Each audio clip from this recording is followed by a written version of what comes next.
निकुञ्जस्थं गुरुरूपं सदा भजे। आइए भगवान के मंगलमय दिव्य नामामृत का हम सब रसास्वादन करते हैं। जय राधे जय राधे राधे, जय राधे जय श्री राधे। जय श्यामा जय श्यामा श्यामा, जय श्यामा जय श्री श्यामा। श्री वृंदावन बिहारी लाल की जय, श्री सद्गुरुदेव भगवान की जय। जय जय श्री राधे, जय जय श्री राधे।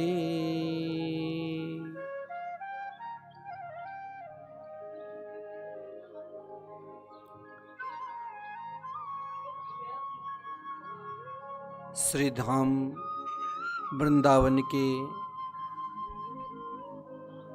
पावन पवित्र दिव्य तलहटी, जहाँ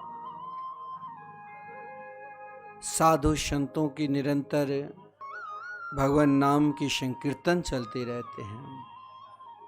इस पावन परम पवित्र भूमि मिथिला कुंज में हम सब उपस्थित होकर भगवान नाम की रसास्वादन करते हैं। देखिए, जीवन में हमें क्या करना चाहिए, हमें कैसा रहना चाहिए और हम किस प्रकार पूर्ण रूप से भगवान के चरणारविंद में समर्पित रहे। चाहे हम किसी भी अवस्था में रहे, चाहे हम किसी भी परिस्थिति में रहे और चाहे हम किसी काल समय के अंतर्गत रहे, लेकिन हमें स्वयं को शांति के लिए, सुख के लिए हमें क्या करना है। जीवन में सर्वप्रथम हमें प्रतीक्षा करना चाहिए।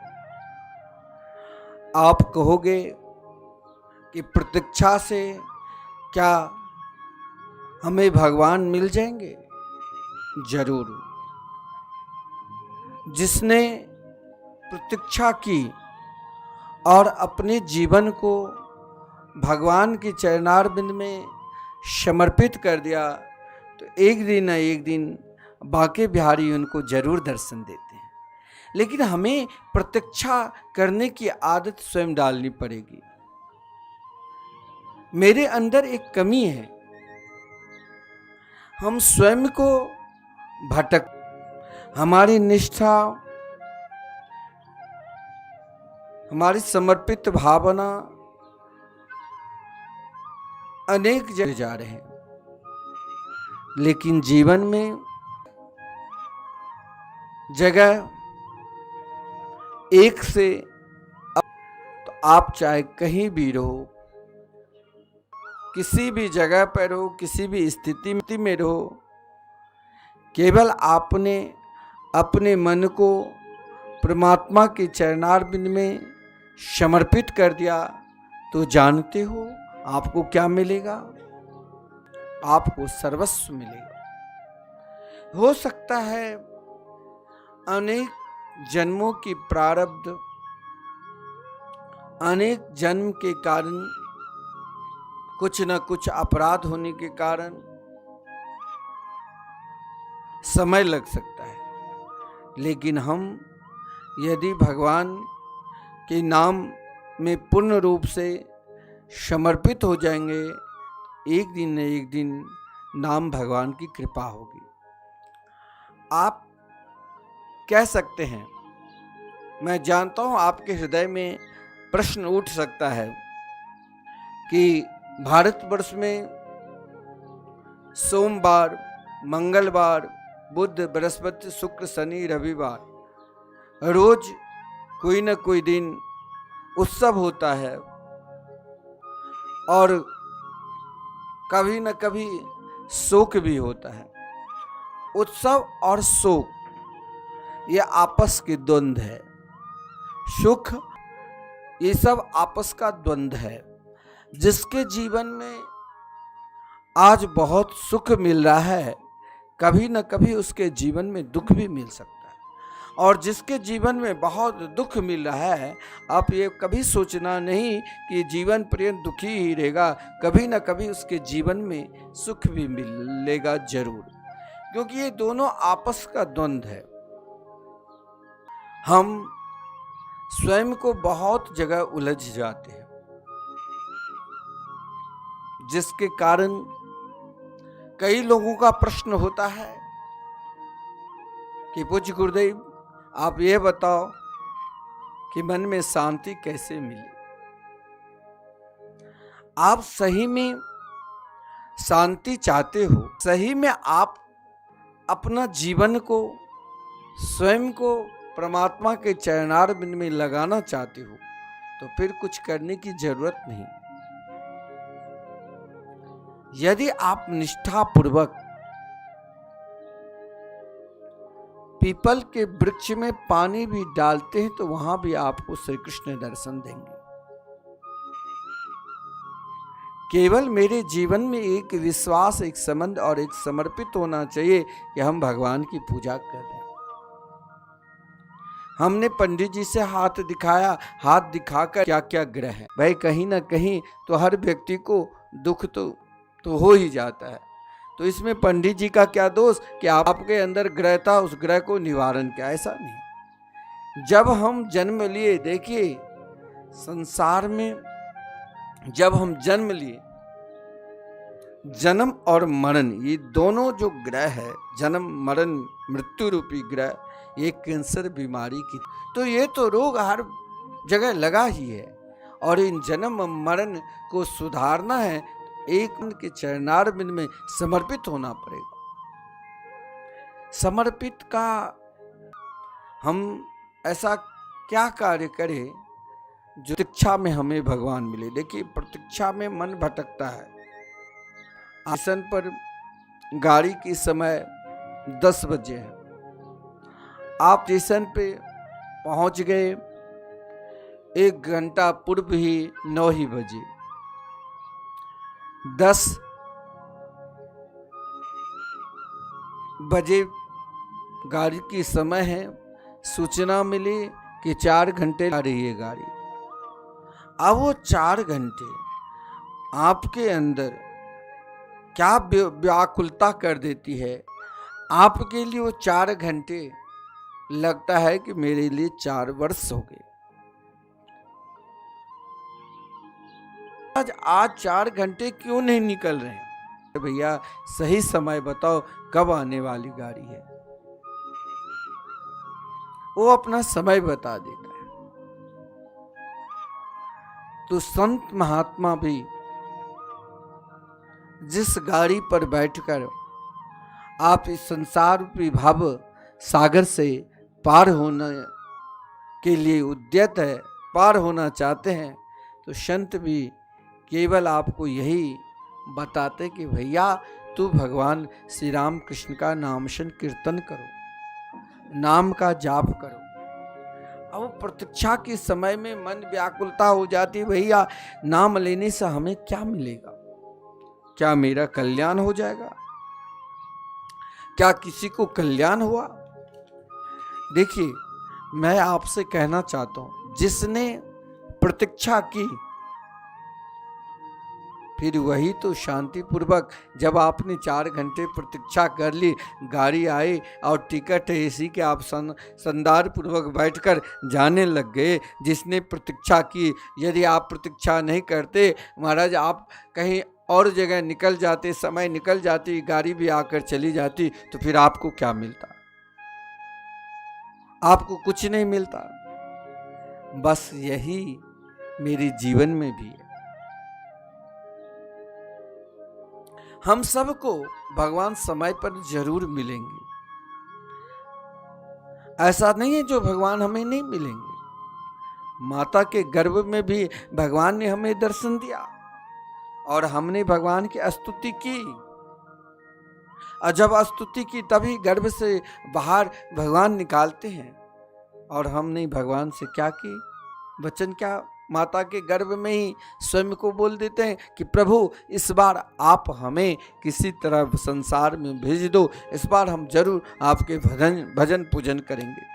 भगवान ने कहा इसके लिए मैं जरूर दर्शन दूंगा, लेकिन प्रतीक्षा करनी पड़ेगी। बोले महाराज प्रतीक्षा, अब प्रतीक्षा काल बहुत समय है, भगवान ने कह दिया हम प्रतीक्षा कर रहे हैं, परंतु वही प्रतीक्षा के लिए हम भूल जाते हैं। किससे? तो जिसने समय दे रखा था। परमात्मा ने हमें समय दे रखा था, मैं तुम्हें जरूर मिलूंगा, हम दोनों एक ही हैं। हमें भी गोपी बनना है और हमें गोपी बनकर श्री कृष्ण से मिलना है। हमें भी सुदामा बनना है, सुदामा बनकर हमें श्री कृष्ण से मिलना है।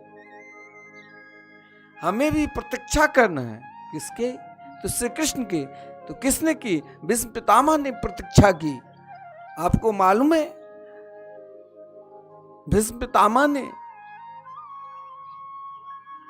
प्रतीक्षा की कब तक?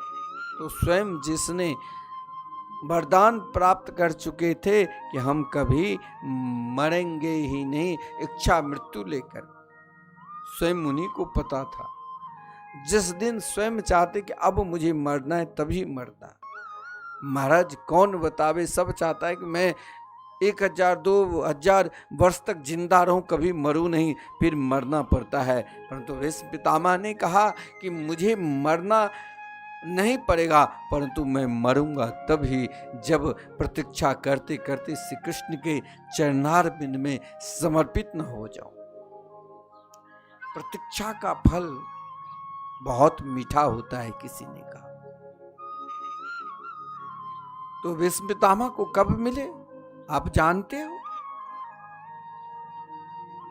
हमारे जीवन प्रतीक्षा कर ही नहीं पाते, करते तो हैं लेकिन हम भूल जाते हैं किसकी प्रतीक्षा करना है।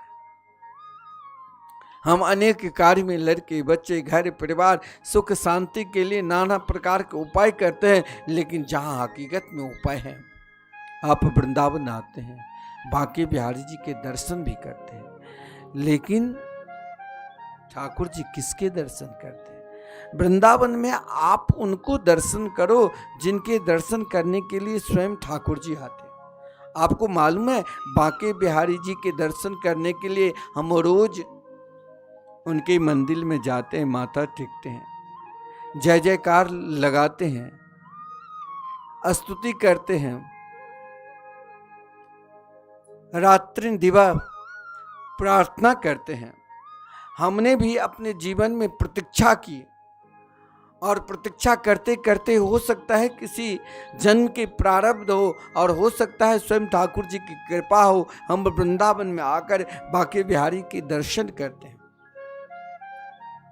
लेकिन आप कभी वृंदावन आए हो तो किसी से पूछना है, भाई श्री कृष्ण बांके बिहारी जी वृंदावन में रोज किसके दर्शन करते हैं? और जब तक वो दर्शन नहीं करते हैं तब तक वो स्वयं भोजन भी नहीं करते हैं। कहां पर, किस स्थान पर जाते हैं? बोले वृंदावन धाम में ही नहीं, धरातल पर जो उनके हो चुके हैं, जो निरंतर उनके नाम का जाप करते हैं, जीवन में सब कुछ छोड़ सकते हैं लेकिन कभी उनको नहीं छोड़ सकते। हर पल हर क्षण जो उनके लिए ही जीते हैं, उनके विषय में ही सोचते हैं, और जीवन में सब कुछ छोड़कर निरंतर श्री कृष्ण के मंगलमय नाम लेते हैं। बिहारी जी भी मन में सोचा कि जब तक हम उन संतों की दर्शन नहीं करेंगे, उन महापुरुषों के दर्शन नहीं करेंगे, उन रसिक जनों की दर्शन नहीं करेंगे, तब तक हम भोजन भी नहीं करेंगे। तो आप यदि वृंदावन में आते हो और बिहारी जी के दर्शन करके चले जाते हो तो बिहारी जी की प्रसन्नता नहीं होती है, लेकिन आप अगर वृंदावन धाम में आते हो और वृंदावन में आकर आप किसी महापुरुष के दर्शन करते हैं तो बिहारी जी हर्षित हो जाते। महापुरुष साधु संत कभी भगवान से ये नहीं कहते हैं। हम लोगों की एक आदत बन गई है, हम जब भगवान के निकट जाते हैं तो अनेक प्रकार की कामना लेकर, अनेक प्रकार की इच्छा लेकर, अनेक प्रकार की सोच लेकर, जिसके अंदर जो सोच होता है। कोई व्यक्ति तो ऐसा होता है कि भाई भगवान हमें मिल जाए तो हम फ्लैट मांग लेंगे, लड़के बच्चे बड़े पद पे चले जाए, खूब हमारी प्रतिष्ठा हो जाए, मेरे पास करोड़ों अरबों का धन आ जाए। आप जरा सोचना, अगर आपके पास अरबों का धन है, वो धन आप स्वयं सदुपयोग कर रहे हैं, दान भी कर रहे हैं, पुण्य भी करते हैं, और हो सकता है आप दान नहीं भी करते हैं, तो क्या वही धन आपके पास रहेगा?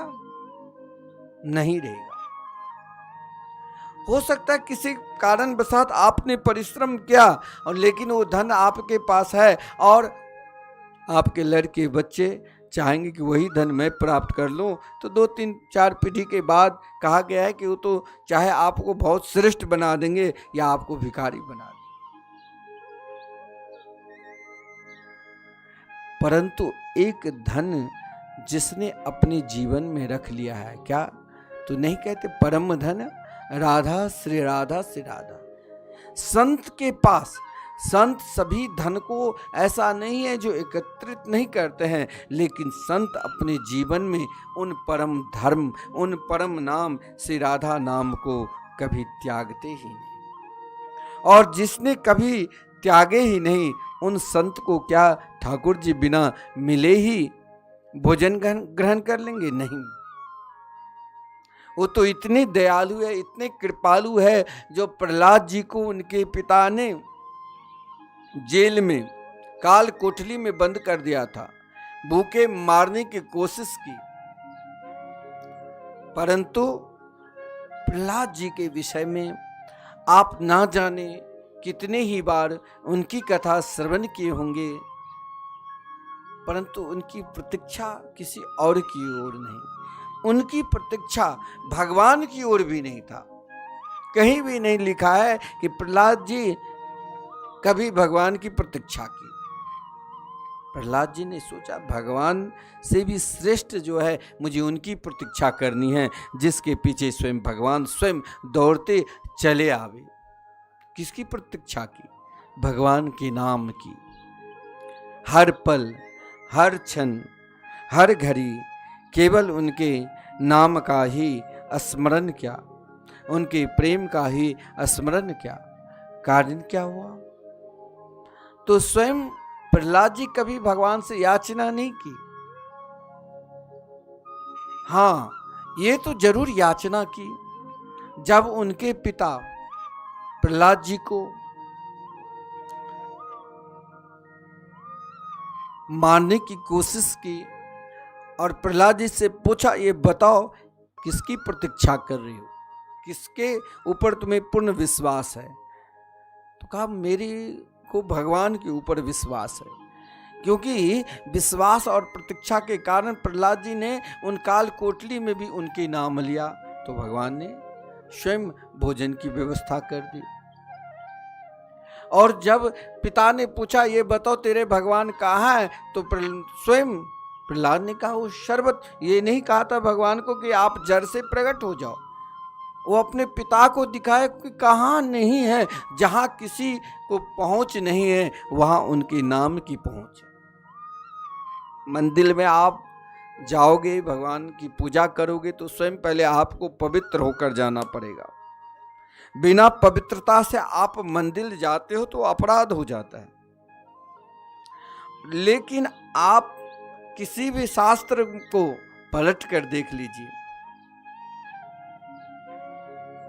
परंतु आप जब भगवान के नाम लेते हो तो वहां कोई पवित्रता की जरूरत नहीं। नाम तो वही ले सकता है जो पूर्ण पवित्र हो चुके हैं, चाहे कोई भी किसी भी प्रकार की प्राणी क्यों ना हो।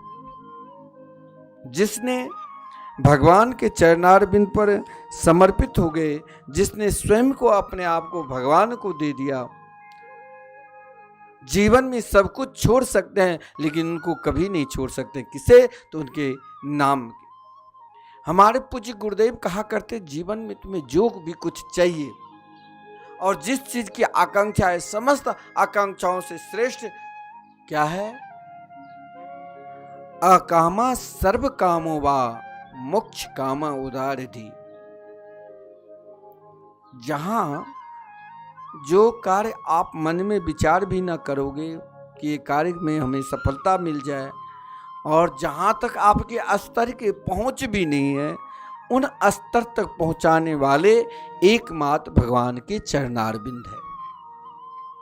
प्रहलाद जी ने कहा था कि आप जड़ से प्रकट हो जाओ हे मेरे प्रभु। प्रहलाद जी ने अपने पिता से कहा कि आप चाहे असुर हो, चाहे कोई सुर है, लेकिन वो कहाँ नहीं है। आपकी निष्ठा एक लकड़ी जड़ पे भी निष्ठा है कि नहीं, हमारे प्रभु की सुंदरता इतनी सुंदर इस जड़ में भी कहीं ना कहीं वो छुपे होंगे। तो केवल आपकी निष्ठा और आपकी प्रतीक्षा, प्रहलाद जी नहीं पुकारा, प्रहलाद जी के वचन को सत्य करने के लिए उन जड़ से भगवान प्रकट हुए थे। जीवन की प्रतीक्षा क्या है? तो ऐसा नहीं है कि हम बहुत बड़े विद्वान प्रतीक्षा करते करते भगवान को प्राप्त कर ले। ऐसा नहीं है कि हम बहुत बड़े ज्ञानी हैं तो हम भगवान के प्रतीक्षा करते करते प्राप्त कर ले।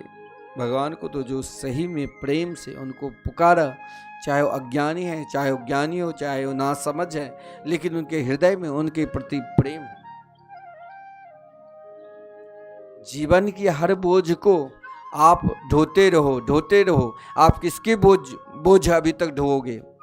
स्वयं को हम अपना ही बोझ से इतना भार में हर हमेशा रखते हैं कि भाई हमें घर भी चलाना है, हमें परिवार भी चलाना है, हमें धन भी एकत्रित करना है, और हमें उस धन का सदुपयोग भी करना है कि वृंदावन में, मिथिला कुंज में संकीर्तन चल रहे हैं, भागवत मंदिर का निर्माण होगा, और जहाँ साधु संत निवास करते हैं उन संतों की सेवा उसमें भी करना है। हम स्वयं अनेक बोझ से दबे हुए हैं, भार से दबे हुए हैं। उन भार से दबे हुए तो क्या उनका निवारण मिला है? नहीं।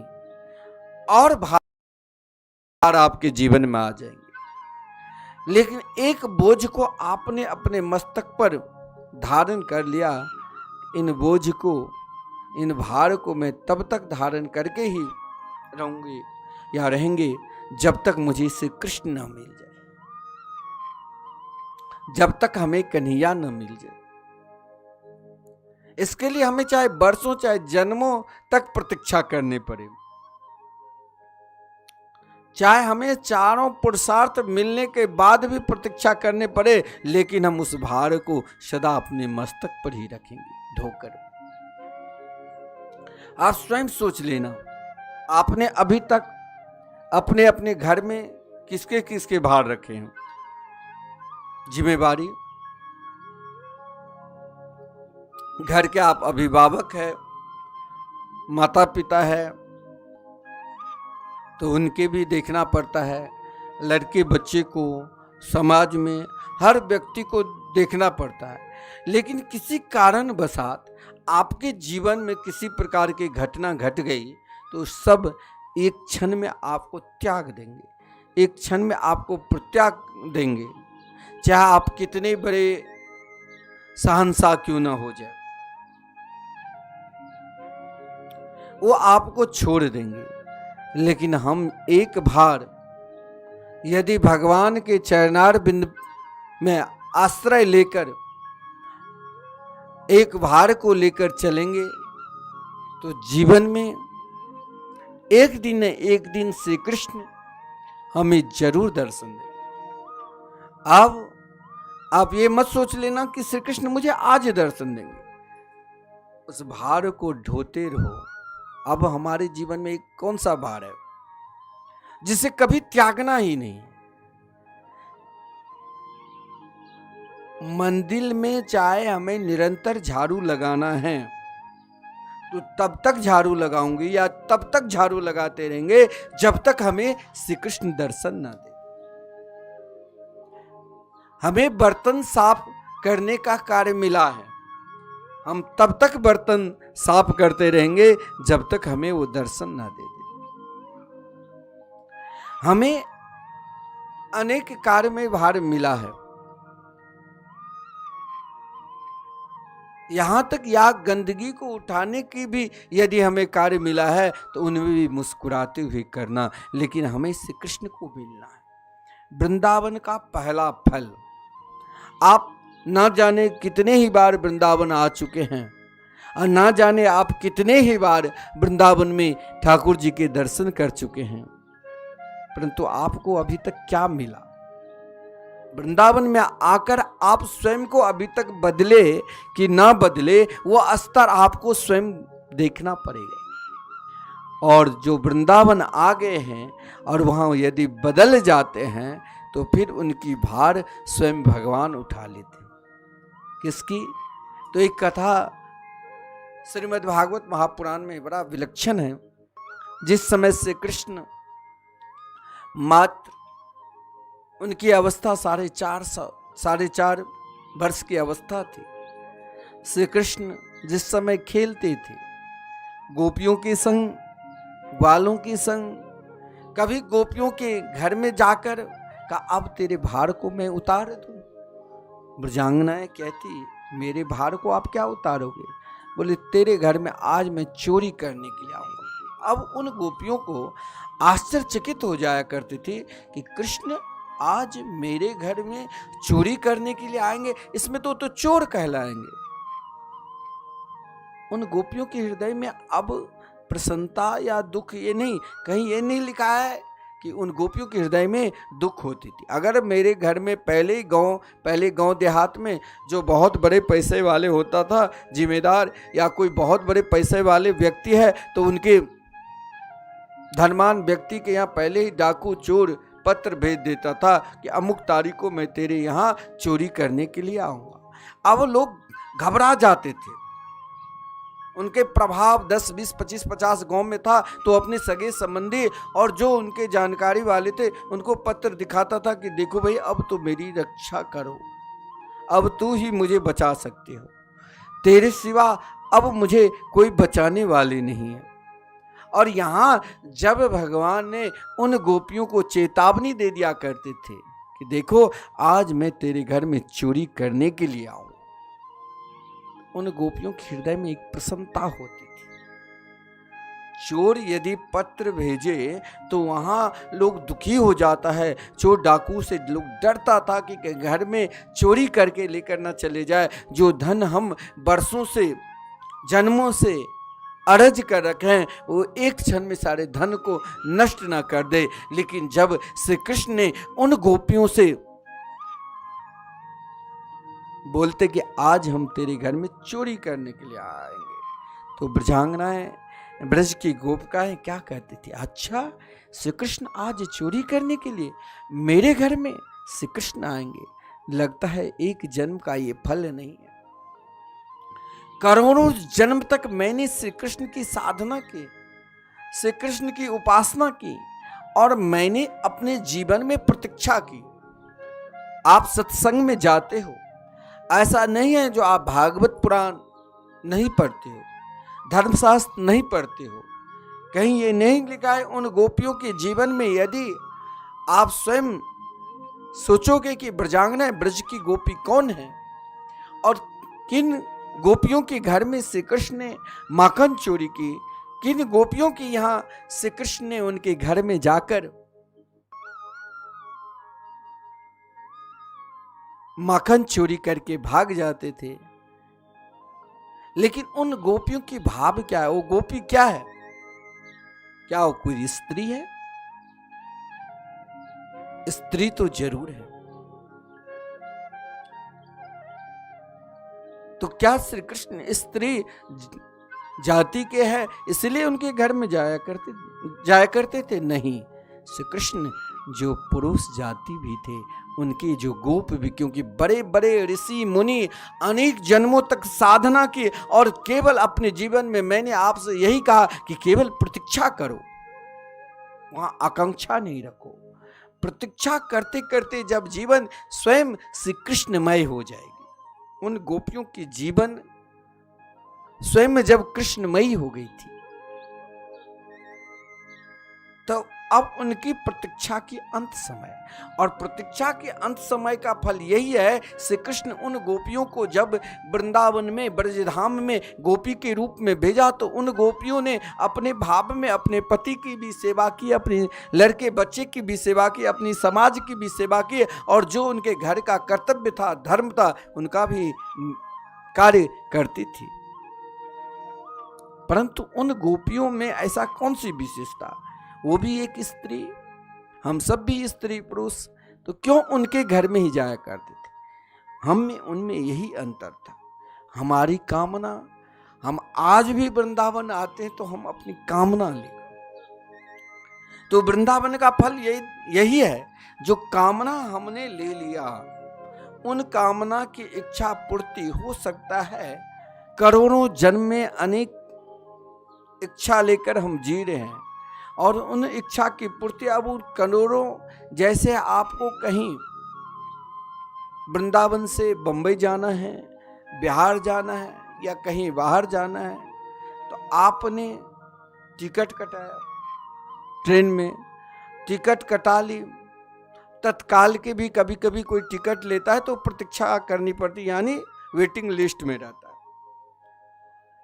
कभी ऐसा भी होता है कि वेटिंग लिस्ट है, बहुत लोग ने कह दिया भाई अब वेटिंग लिस्ट है, तुम्हें तो टिकट मिल जाएगा, नहीं भी मिल सकता, अब संदेह हो गई, और संदेह के बाद हो सकता है उस समय आपके ट्रेन निकल गई और सीट नहीं मिला।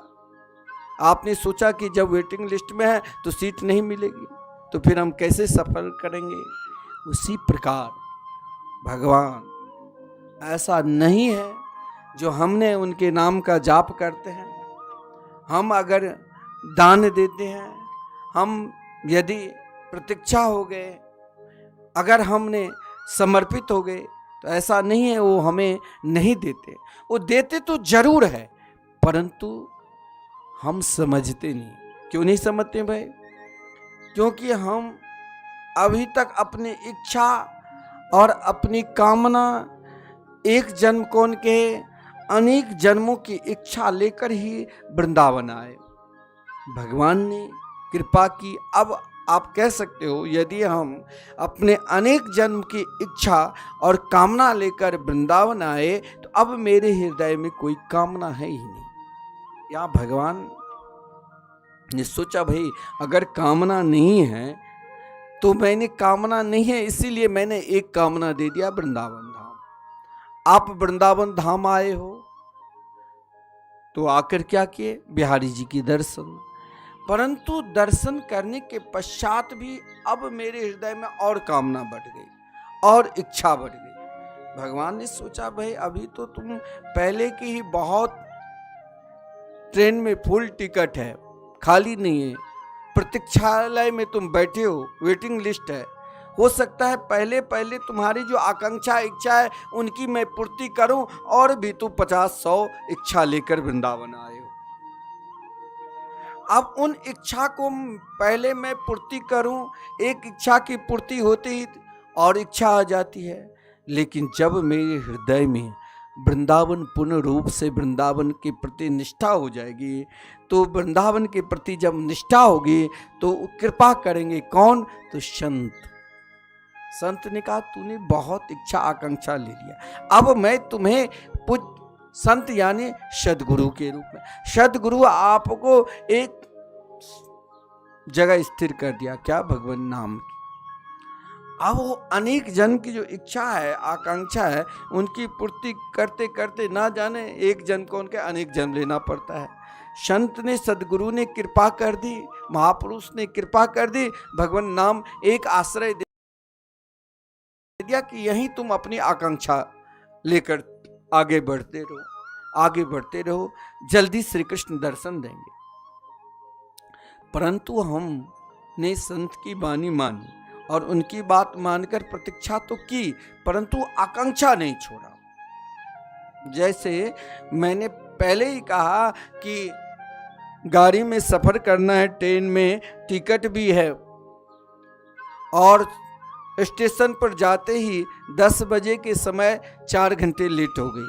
अब उन प्रतीक्षा में फिर अनेक जगह हम भटकने लग जाते हैं, अनेक जगह भटकते हैं, भाई जल्दी समय निकले। तो संत ने आपको तो उपाय बता दिया, भाई इसी मार्ग से भगवान दर्शन देंगे। परंतु हमारी आकांक्षा, इच्छा की पुण्य पूर्ति नहीं होती, जिसलिए भगवान ऐसा नहीं है आप वृंदावन आते हो या भगवान के चरणारविंद के निकट जाते हो तो आपके फल नहीं मिलता है, जरूर मिलता है, लेकिन आपके अंदर इतनी आकांक्षा, इच्छा है। उनके समय महाराज देते देते 2 जन्म, 10 जन्म, करोड़ जन्म निकल जाता है, लेकिन उन गोपियों ने जब गोपी के रूप में आप पूर्ण रूप से समर्पित हो जाओगे तो वहाँ क्या इच्छा, वहाँ क्या आकांक्षा, वहाँ क्या प्रतीक्षा, केवल केवल एकमात्र श्री कृष्ण के चरणार में। उन गोपियों की इच्छा, उन गोपियों की प्रतीक्षा मात्र श्री कृष्ण दर्शन लालसा। उन गोपियों की कामना गोप्य कामात, उन गोपियों की कामना भी मात्र श्री कृष्ण दर्शन की कामना। उन गोपियों की समर्पित भी श्री कृष्ण की समर्पित। तो जीवन में हमें भी गोपी बनकर स्वयं को अपने हृदय रूपी महल में, हृदय रूपी वृंदावन में श्री कृष्ण को बैठाना है, तो एकमात्र उनके नाम की प्रतीक्षा करनी पड़ेगी। और जब आपने प्रतीक्षा की तो स्वयं आप भी भीष्म पितामह की तरह भगवान से कह सकते हो कि सहदेव देवो भगवान प्रतीक्षताम। आपने, अगर मैंने आपकी प्रतीक्षा की तो आज आप भी मेरी प्रतीक्षा करो। उन फल बेचने वाली की तरह आप भी, जब हम भगवान को, ऐसा नहीं है जो भोग नहीं लगाते हैं, हम ऐसा नहीं है जो भगवान के लिए समर्पित नहीं करते हैं, लेकिन हमारी आकांक्षा, इच्छा है कि पहले हमें वो कुछ दे तब मैं उससे कुछ दूं। लेकिन उन फल बेचने वाली गोपी ने भगवान से कहा पहले आप लो। बड़ा सुंदर भाव है। फलों की टोकरी वयोवृद्ध हो चुकी थी, वृद्धावस्था में चल भी नहीं पाती थी, बोलने में भी वाणी लड़खड़ा रही थी, लेकिन जीवन श्री कृष्ण के चरणार बिंद में समर्पित कर रखी थी। तो उनकी फल से भी आवाज निकलती थी। जैसे सब्जी बेचने वाले, फल बेचने वाले कहते फल ले लो, लेकिन उनकी फल, उनकी समर्पित एकमात्र श्री कृष्ण की चरणारविंद की ओर चली गई थी। उसने कहा मैंने अपने जीवन में भार, टोकरी की भार न जाने, हमने माथे पर टोकरी रखकर फल, अनेक फल को माथे पर रखकर फल बेचती थी। हमने भी अपने जीवन में, ऐसा नहीं है माथे पर टोकरी नहीं रखे, मेरे ऊपर इतना भार है, इतनी भार है, अगर बच्चे सही जैसे पढ़ा नहीं तो एक वो टोकरी फल रूपी, जिस बच्चे को मैंने गोद में दूध पान कराया, पढ़ाया लिखाया, उस फल को अब महाराज परिपक्व होने का समय था तो उसका समय पर नौकरी नहीं लग रहे, उतना धन नहीं कमा रहे, दुख तकलीफ, वो भी एक फल है। हमने अपने जीवन में भार ढोते ढोते ढोते स्वयं को, वृद्धा को स्वीकार कर चुके, मर चुके, फिर भी भार से, आकांक्षा रूपी भार कि मेरे बाद मेरे लड़के बच्चे को क्या होंगे। लेकिन उन फल बेचने वाली की भाव देखो, बड़ा सुंदर भाव वृंदावन के ऋषिक महापुरुष ने वर्णन की। कैसे बटोरी सुगाठे लगायो, अचले सो श्रम कनक सुखायो।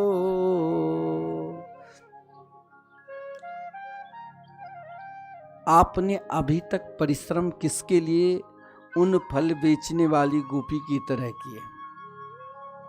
उत्तर यही मिलेगा, अभी तक हम स्वयं घर परिवार और अपने लिए, लेकिन वो बुढ़िया मैया वयो वृद्धा अवस्था में माथा पे टोकरी की भार, जिसमें अनेक सेब भी है, केला भी है, पपीता भी है, आम भी, अनेक फलों को लेकर, अनेक फल क्या है, अनेक आकांक्षाओं को लेकर, जीवन में आकांक्षाओं की पूर्ति शायद कोई नहीं कर सकता है, और वही जीवन में आकांक्षाओं की पूर्ति श्री कृष्ण के चरणार बिंद में आप समर्पित कर दिया तो वह धर्म अर्थ काम मोक्ष भी कुछ नहीं है। वहां तो केवल श्री कृष्ण की एक मुस्कान में ही सर्वस्व है। फलों की टोकरी सिर पर रखकर चारों तरफ ब्रज के कोने कोने में, गांव-गांव में फल बेचते बेचते वयोवृद्ध हो चुकी थी। आज वही फल बेचने वाली कहा, मैं कोई और फल किसी को नहीं बेचने के लिए आई हूं, मुझे श्री कृष्ण को ही बेचना है। फल बेचते बेचते श्री कृष्ण को ही बेचने लग गई, और जब श्री कृष्ण को बेचने लग गई तो श्री कृष्ण ने कहा, अरे बावरी तू यहां तक पहुंच गई, अब मुझे ही बेच रही हो। तो श्री कृष्ण ने क्या क्या अपने निकट बुला ली, यानी अपने महल के पास बुलाकर उन फल बेचने वाली से कहा, आओ आज मैं तुम्हें सर्वस्व दूंगा। वो फल मस्तक पर रखकर टोकरी में श्री कृष्ण को पुकार रही थी, श्री कृष्ण को पुकार रही थी। श्री कृष्ण की आकांक्षा उनके हृदय में इस प्रकार बैठ गई जो बाल बिखर गई थी। और महाराज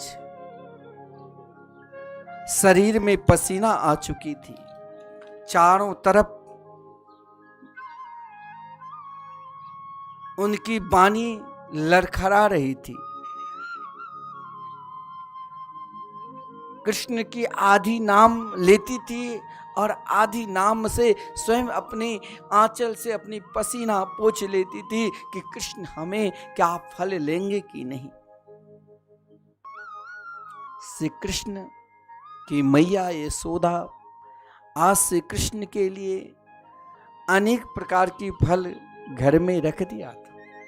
माखन भी है, फल भी है, लेकिन कहा मैया मैंने तो तेरे को फल की कीमत दे दिया, तू तो मेरी मैया यशोदा हो गई, लेकिन इन यशोदा मैया को मैं आज क्या दूं जिसके हृदय में कोई आकांक्षा ही नहीं, जिसने केवल मेरे लिए ही प्रतीक्षा की, जिसके कण कण में केवल मैं ही हूं। फल बेचने वाली थक कर जीवन में आश्रय एक ही जगह मिलेगा, जीवन में विश्राम एक ही जगह मिलेगा। जीवन में थकान की दूर करना है तो थकान की दूर करने के लिए लोग अनेक प्रकार की महाराज उपाय करते हैं। कोई मदरा पान करेंगे तो मदरा पान करने वाले देखो, जिसने शराब पिया मदरा पान किया, आज हम बहुत थक गए, उस स्वयं ऐसे थक जाते हैं जो उसको होश ही नहीं रहता है, घर परिवार में किसको गाली दे किसको क्या बोले, वो तो ऐसे और पहले से भी अधिक थक कर महामूर्ख पागल की तरह विचरण करते हैं। लेकिन कभी कोई रसिक महापुरुषों के पास निकट जाओ, उनके संग करो, उनकी भी थकान हो। उनकी थकान क्या, तो कृष्ण के लिए पूजा, उनकी आराधना, उनकी समर्पित, उनकी सेवा। मैंने आपसे यह भी कहा कि वृंदावन धाम में आप आओ तो महापुरुषों के दर्शन करो, और वृंदावन में आप आओ तो स्वयं को झाड़ू लगाओ।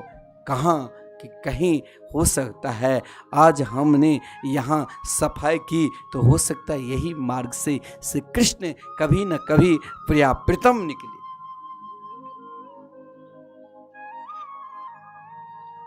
गंदगी कौन फैलाता है? जिसके हृदय में गंदगी, वो महाराज अंदर भी गंदगी रखेगा, बाहर भी गंदगी फैलाएगा। और गंदगी को उठाते कौन? जिसके हृदय में श्री कृष्ण और बाहर भी श्री कृष्ण। किसने चुना गंदगी को? सबरी ने। और बिछाया क्या? तो फूल। फूल यानी समर्पित। लोग वहां धूल कण पे कांटे रख देते थे कि भाई ये बावरी हो गई, पागल हो गई, जो फूल को बिछाती थी, रोज सफाई करती थी प्रातः। देखिए सबरी को गुरुदेव मतंग ऋषि ने ठीक है वरदान दिया कि जरूर श्री राम मिलेंगे। गुरुदेव ऐसा नहीं है, ऐसा कोई भी शिष्य नहीं है, चाहे ज्ञानी है अज्ञानी है, गुरुदेव यही चाहते हैं कि मेरे समस्त शिष्य भगवान को प्राप्त कर ले, लेकिन उसके अंदर अभिमान और अहंकार दूर कर देते हैं। लेकिन सबरी ने सोचा कि गुरुदेव ने कहा अगर श्री राम मिलेंगे तो मुझे भी कोई कार्य और नहीं करना है, मार्ग को सफाई करना है। और उन्हें मार्ग को सफाई करते हुए उनकी सुंदरता यानी मेरे राम को, श्री राम के पैर में कहीं कंकर न चुभे, तो सबसे अधिक सुकोमल सबरी ने अपने जीवन में फूल को चुना और फूल बिछा बिछा कर तब तक सफाई की जब तक श्री राम न उनके द्वार पर, उनकी कुटिया में जब तक न पधारे। और पधार कर कहा मैंने वो सफाई तो कर दी बाहर की, हे राम मैंने फूल बिछा दिया, अब मेरे हृदय की फूल आप बिछा दो। तब तो प्रभु श्री राम ने सबरी को नवधा भक्ति प्रदान की। उन फल बेचने वाली गोपी जिसने कहा श्री कृष्ण ये फल की अधिकारी है, अब मैं किसे ये फल दूं, कोई ले नहीं रहे। श्री कृष्ण कहा मैं लूंगा फल, तुमने मेरे लिए फल रखा है तो आज इस फल को मैं ही स्वीकार करूंगा। आप भी भगवान को फल तो भोग लगाते हो, सेब संतरा अनेक, लेकिन उन फल बेचने वाली गोपी की तरह भाव रखो ना।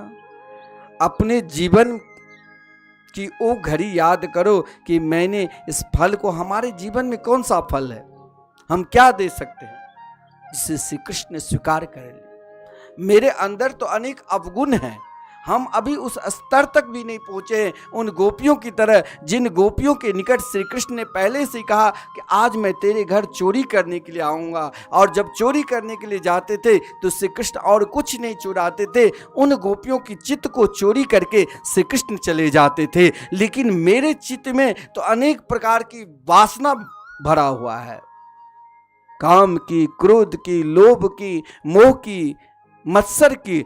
उन वासनाओं को क्या हम कहाँ तक अपनी वासनाओं को क्या क्या गिनती करावे और उन इच्छाओं को क्या क्या गिनती करावे। मेरे स्तर भी अभी तक वहां तक नहीं पहुंचा जहां जिस स्तर के लिए हम चाहते हैं कि हम गोपी भाव से भावित रहे। जब उस स्तर तक हम स्वयं को पहुंच जाएंगे तो फिर तो वहां श्री कृष्ण और गोपी दोनों एक हो जाएंगे। तो भगवान क्या करते हैं, चोरी करके उनके घर में देखा क्या धन छुपा कर रखा है। आजकल बहुत लोग घर में चोर ना आ जाए तो लॉकर में लोग सोना चांदी रुपया छुपा कर रखते हैं कि कोई जाने नहीं। लेकिन जब श्री कृष्ण उन गोपियों के घर में जाते हैं तो सबसे अधिक गहराई तक पहुंचते हैं। किस लॉकर में? यहाँ 2 चाबी रहता है। बैंक में जाओगे लॉकर खोलने के लिए तो एक चाबी आपके पास और एक चाबी बैंक वाले के पास। यहाँ भी 2 चाबी है, एक चाबी आपके पास है। उन चाबी को भी आपको भगवान लॉकर तभी खुलेगा जब दोनों चाबी बराबर रहेंगे और सही रहेंगे। तो उन गोपियों ने कहा कन्हैया मेरे लॉकर में अब कुछ नहीं है, मैंने खाली कर रखा, केवल आपके दिव्य लीला ही भरा हुआ है। भगवान ने कहा मैं ढूंढूं चाबी? बोले यही चाबी यहाँ छुपा कर नहीं रखा है, मैंने चाबी दोनों आपके ही पास दे दिया। भगवान ने दोनों चाबी से जब लॉकर खोला तो सोचा इन गोपियों के हृदय में एकमात्र मेरे प्रति ही प्रेम है, तो इन प्रेम का फल मैं क्या दूं। तो इनकी चित्त को चोरी करके भगवान चले जाते, चित्त माखन की तरह, जहां किसी भी प्रकार की वासना न हो।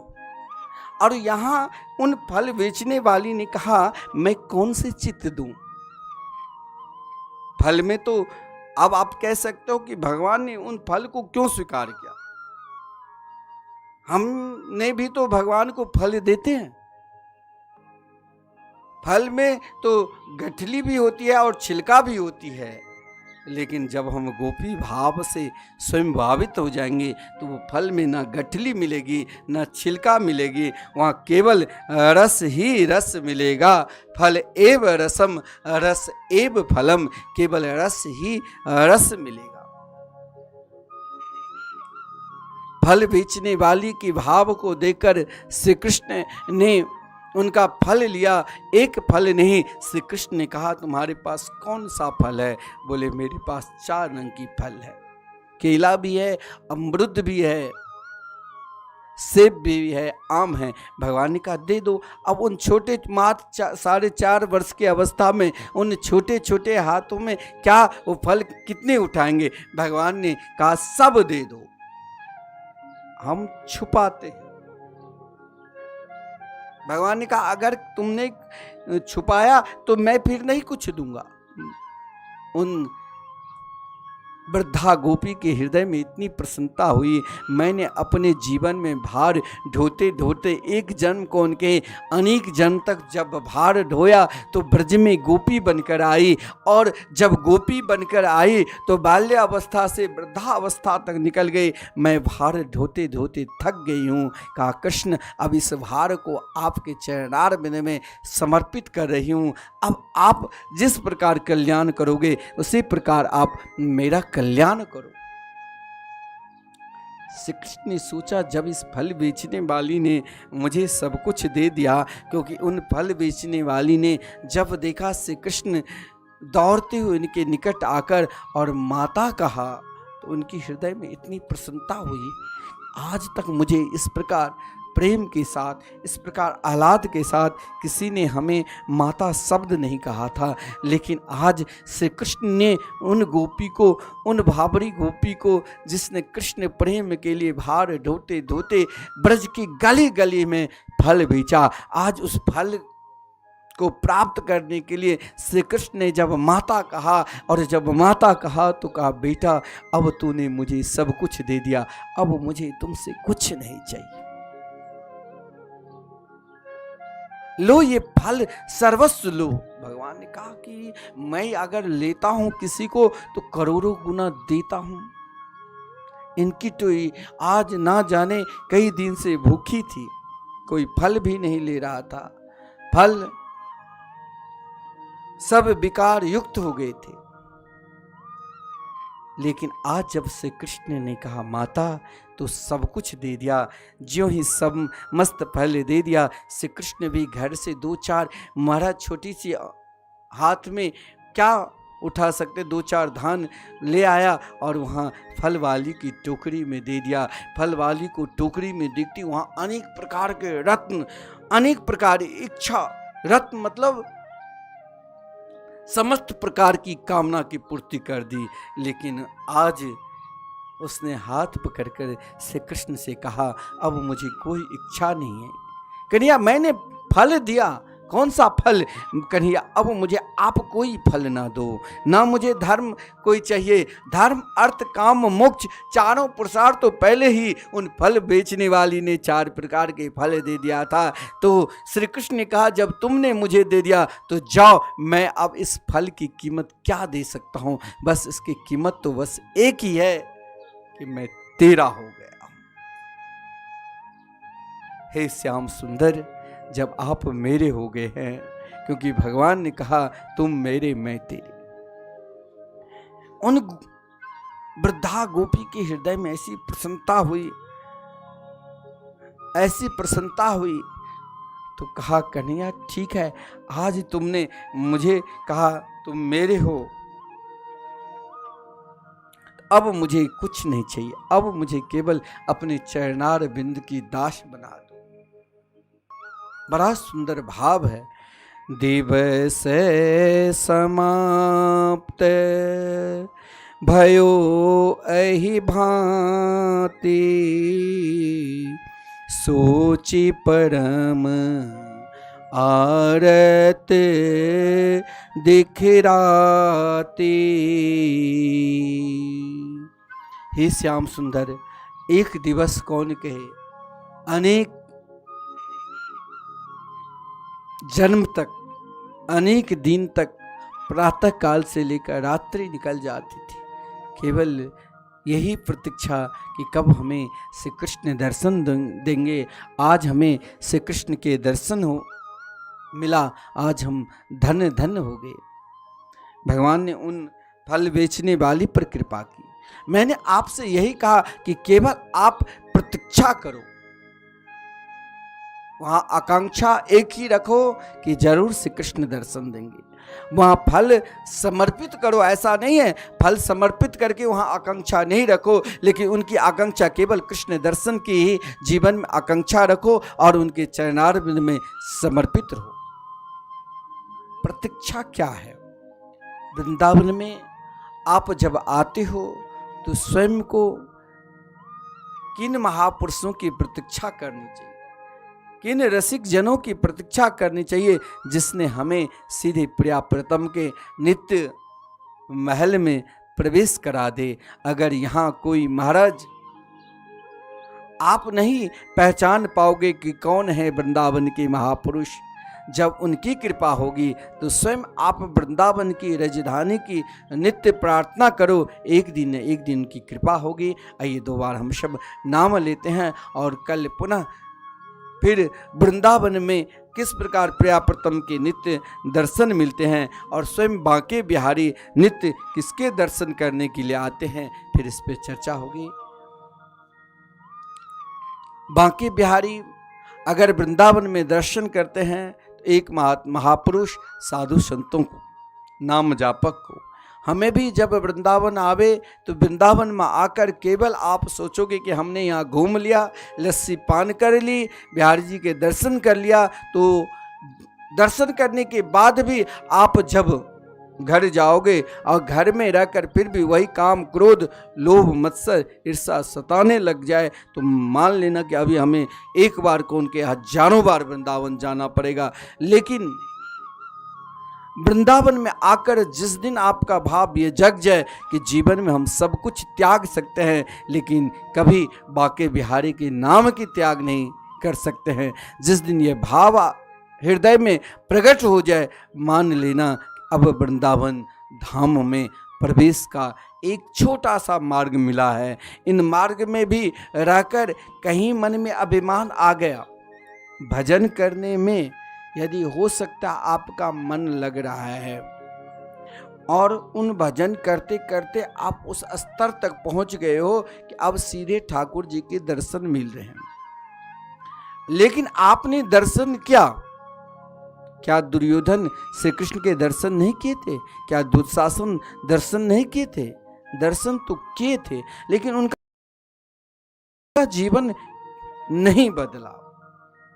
भगवान नाम के साथ आप सत्संग से भी जोड़ कर रहो।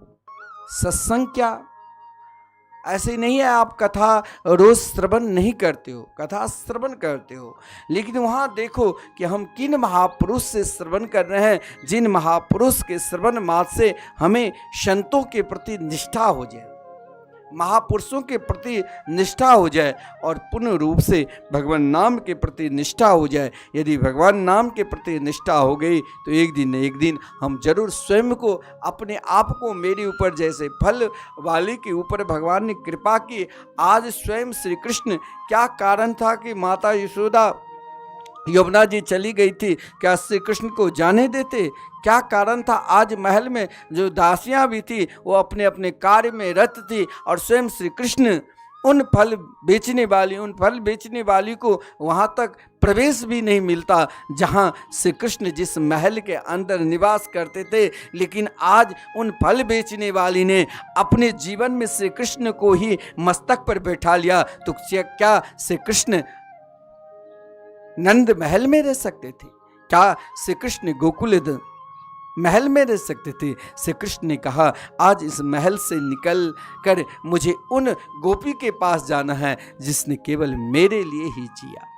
बोले लेकिन वो मुझे फल देगी, मुझे भी कुछ देना है, मैं क्या दूं? तो उनके समस्त फल मैं ले लूंगा, फल लूंगा तो नाराज हो जाएगी। लेकिन उन गोपी ने फल जब भगवान दौड़ते हुए उनके निकट गए तो नाराज नहीं हुआ। श्री कृष्ण की रूप माधुरी देखकर उनकी वाणी अवरुद्ध हो गई थी, शरीर में रोमांच हो गए थे। बार बार श्री कृष्ण के मुखारबिंद की ओर देखकर आंख से अश्रुपात हो रही थी। श्री कृष्ण ने कहा तुमने तो सर्वस्व दे दिया मुझे, अब मैं भी तुम्हें दे रहा हूँ। उन गोपियों को श्री कृष्ण ने अनेक प्रकार के रत्न अन्न जो लाए थे और उनके पात्र में देती हुई अनेक प्रकार के रत्न में बदल गया। लेकिन उन गोपी ने कहा मुझे कृष्ण मुझे कुछ नहीं चाहिए, केवल आप मेरे गोद में एक क्षण के लिए, एक पल के लिए बैठ जाओ। जो क्षण की प्रतीक्षा इंद्रादि देवता भी करते हैं नहीं मिलता है, जो क्षण की प्रतीक्षा माता यशोदा करते हैं वो फल मुझे भी आप दो। श्री कृष्ण ने कहा अरे तूने मुझे एक फल दिया, इसके बदला तू मैया यशोदा होना चाहते हो, लेकिन तू बन जा मैया यशोदा और मैं तेरे लिए कृष्ण हूँ। उन फल बेचने वाली ने श्री कृष्ण के गोद में बैठाकर बार बार मस्तक चूमने लग गए। बड़ा सुंदर भाव है। फिर हम कल ठीक आपको इसी समय 6 बजे सत्संग के लाभ में प्रतीक्षा परमात्मा के प्रति क्या होती है, इसी पर हम नित्य आपको श्रवण कराएंगे। आइए 2 बार भगवान